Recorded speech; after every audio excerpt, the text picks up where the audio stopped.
K50 Pro 开箱视频，纯开箱，无黑点，无评测。Redmi 大魔王，120瓦充电器，标配的。充电线。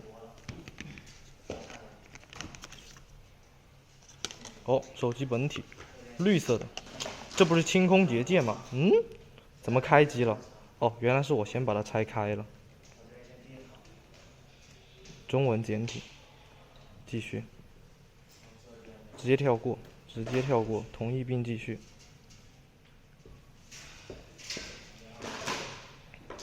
直接继续，先不管了，反正试用机，管它那么多呢。直接跳过，对一下焦，跳过。小爱同学先不弄了，重点看参数，看配置。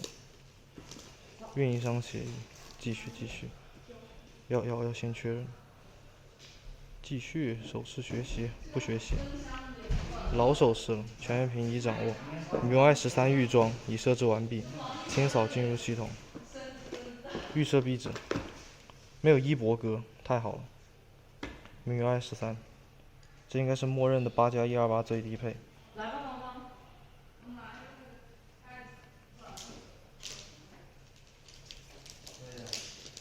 MIUI 13稳定版也是标配，跟小米11、12更新的差不多。全部参数。K50 Pro 处理器，没写天玑9000，只写了个8核，最高3.05G 赫兹。默认就是这么多。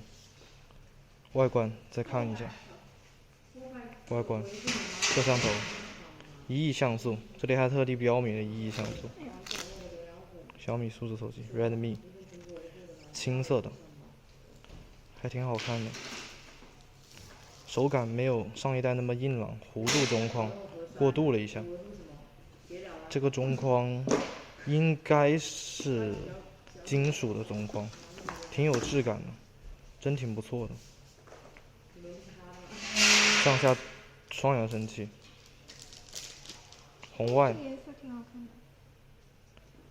接口什么都有，没有极为先进的3.5毫米耳机接口。这是银色还是？侧边指纹。这个价位没做的屏下也有点可惜。好，那么基本的外观就看到这里。